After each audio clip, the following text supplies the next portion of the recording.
नमस्कार, स्वागत है आपका हमारे चैनल पर। मैं हूं आपके साथ शिप्रा सैनी।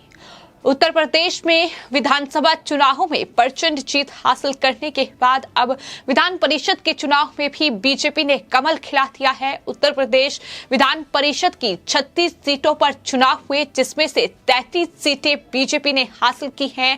यानी विधान परिषद चुनाव में भी बीजेपी ने कमल खिलाया है। ये अपने आप में इस जीत के साथ बीजेपी ने एक इतिहास रच दिया है। बीजेपी पहली बार विधान परिषद में बहुमत बीजेपी ने हासिल की है, तो बीजेपी के लिए ये अपने आप में बहुत बड़ी जीत है। वहीं समाजवादी पार्टी के लिए कहीं ना कहीं बेहद शर्मनाक हार इसे कहेंगे, क्योंकि एक भी सीट समाजवादी पार्टी के खाते में नहीं आई है। तो पहली बार विधान परिषद में बीजेपी को बहुमत मिला है। हालांकि बीजेपी 2017 में यानी 15 साल बाद उत्तर प्रदेश में उन्होंने सत्ता में वापसी की थी, लेकिन 5 साल सत्ता में रहने के बाद भी बीजेपी उत्तर प्रदेश विधान परिषद में बहुमत हासिल नहीं कर पाई। लेकिन अब 2022 विधानसभा चुनाव जीतने के बाद बीजेपी ने उत्तर प्रदेश विधान परिषद में भी अब बहुमत हासिल करके ये इतिहास रच दिया है।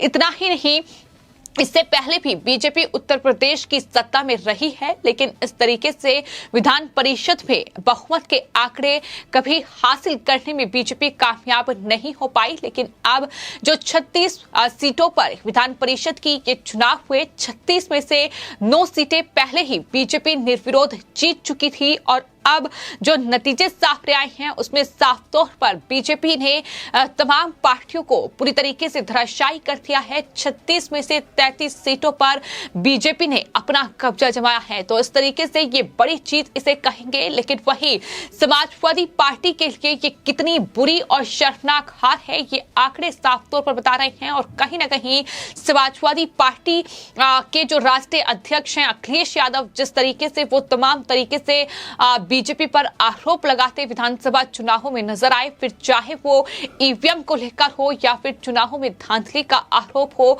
आपको बता दें 36 में से एक सीट भी समाजवादी पार्टी के खाते में नहीं आई।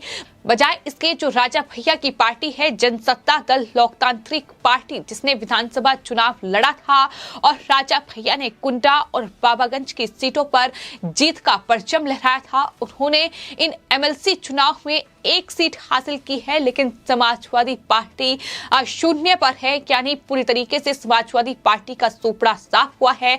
तो जो अखिलेश यादव राजा भैया को चुनौती देते हुए ये कहते थे कि कुंडा में कुंडी लगा देंगे, तो कहीं ना कहीं अब समाजवादी पार्टी के वोट बैंक में कुंडी लग चुकी है। जिस तरीके के नतीजे सामने आ रहे हैं और विधान परिषद का ये चुनाव अपने आप में कई मायनों में बीजेपी के लिए खास तौर पर बेहद महत्वपूर्ण था। लेकिन जिस तरीके से अखिलेश यादव भी लगातार सियासी बयानबाजी कर रहे थे और कहीं ना कहीं कोशिश ये थी कि विधानसभा चुनावों को हारने के बाद अब विधान परिषद का ये चुनाव जीता जाए, लेकिन इसमें भी बीजेपी ने जीत का परचम लहराया है और 33 सीटों पर कमल खिला है।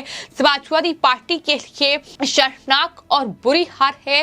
लेकिन वहीं समाजवादी पार्टी की मुश्किलें कम होने का नाम नहीं ले रही है, क्योंकि समाजवादी पार्टी के वरिष्ठ नेता और मुलायम सिंह यादव के बेहद करीबी आजम खान ने समाजवादी पार्टी छोड़ने के संकेत दे दिए हैं और ये खबर सामने आई है कि जेल से बाहर आने के बाद अब रामपुर से समाजवादी पार्टी के विधायक आजम खान एक नई पार्टी बनाएंगे। ये बड़ी खबर इस वक्त उत्तर प्रदेश में सुर्खियां बटोर रही हैं। तो कहीं ना कहीं उत्तर प्रदेश की सियासत अब बेहद गरमाई हुई है। उत्तर प्रदेश की सियासत पल पल रंग बदल रही है। जिस तरीके से समाजवादी पार्टी पूरी तरीके से धराशायी हो रही है, अखिलेश यादव को लेकर नाराजगी साफ तौर पर समाजवादी पार्टी के कई दिग्गज नेताओं में हम देख चुके हैं। फिर चाहे वो अखिलेश यादव के चाचा शिवपाल यादव हो, उन्होंने कहीं ना कहीं खुली बगावत जो है वो अखिलेश यादव के खिलाफ कर दी है, क्योंकि नेता विपक्ष जिस तरीके से अखिलेश यादव ने खुद को चुना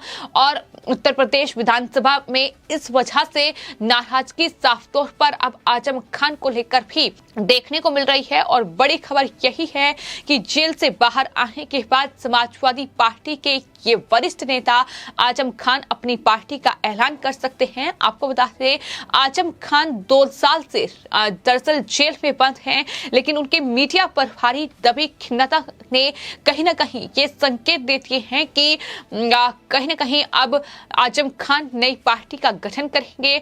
और ये नाराजगी कई वजहों से है। तो सबसे बड़ी नाराजगी जो है आजम खान की अगर बात की जाए तो कहीं ना कहीं इस बात को लेकर है कि समाजवादी पार्टी के वो इतने बड़े और वरिष्ठ नेता हैं और फिलहाल मुश्किलों में वो फंसे हुए हैं, वो जेल में बंद है। और इस मुश्किल घड़ी में भी पार्टी के मुखिया अखिलेश यादव की जो भूमिका रही है वो संतोषजनक नहीं रही।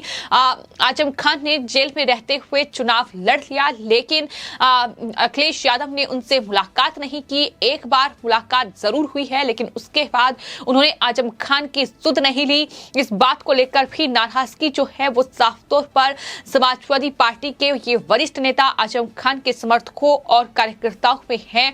और यही वजह है कि जो ये मीटिंग आजम खान के कार्यालय में हुई है, इसमें जिस तरीके से आजम खान के मीडिया प्रभारी ने बयान दिया है और ये साफ तौर पर कहा है अखिलेश यादव पर निशाना साधते हुए कि बीजेपी से हमारी दुश्मनी करा थी, लेकिन अब सजा सिर्फ हमें मिलेगी और मजे आप लेंगे। ये बड़ा बयान उनकी तरफ से दिया गया है।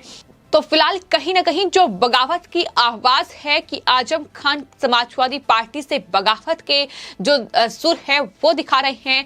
दरअसल उनके जो कार्यालय है उनसे वहां से ही ये बयान सामने आए हैं, जिसके बाद ये कयास तेज हो गए हैं कि आजम खान जेल से बाहर आने के बाद अपनी नई पार्टी का गठन करेंगे।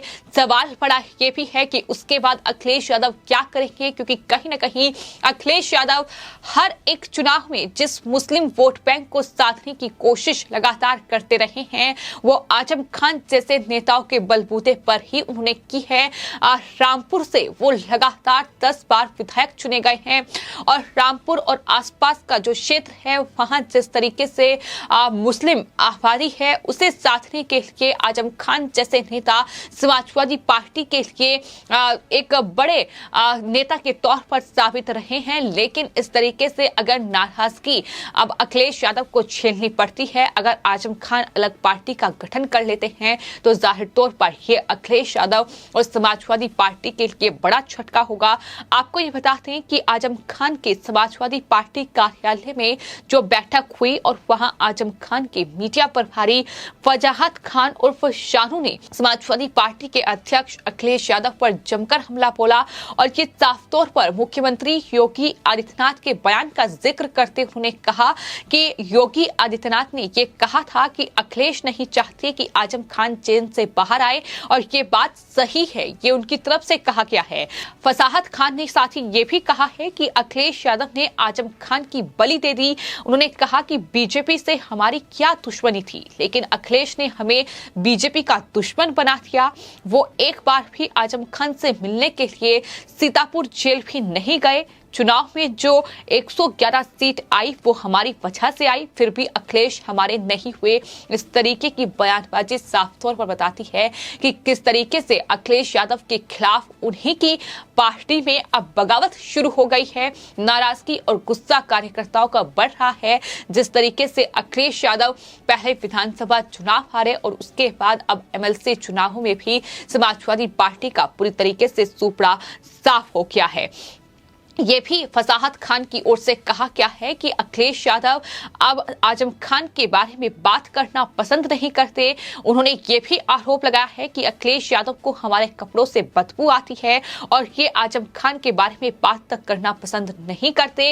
इस बैठक में तमाम जो आजम खान के कार्यकर्ता थे, जो समाजवादी पार्टी के कार्यकर्ता थे, वो मौजूद थे और तब ये भाषण उनकी तरफ से दिया गया है। अपने आप में ये दिखा रहा है कि किस किस तरीके से आजम खान की नाराजगी आने वाले वक्त में अखिलेश यादव और समाजवादी पार्टी पर खासतौर पर बहुत भारी पड़ सकती है। हालांकि ये कोई नई बात नहीं है कि आजम खान ने पार्टी छोड़ने के संकेत दे दिए हैं।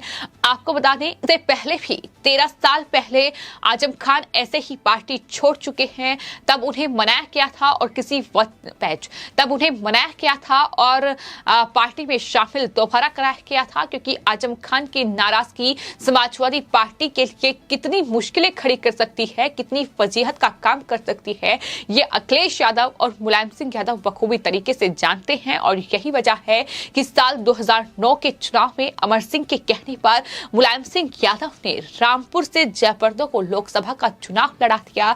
आजम खान इससे गुस्सा हो गए थे और समाजवादी पार्टी से नाता तोड़कर वो अलग हो गए थे।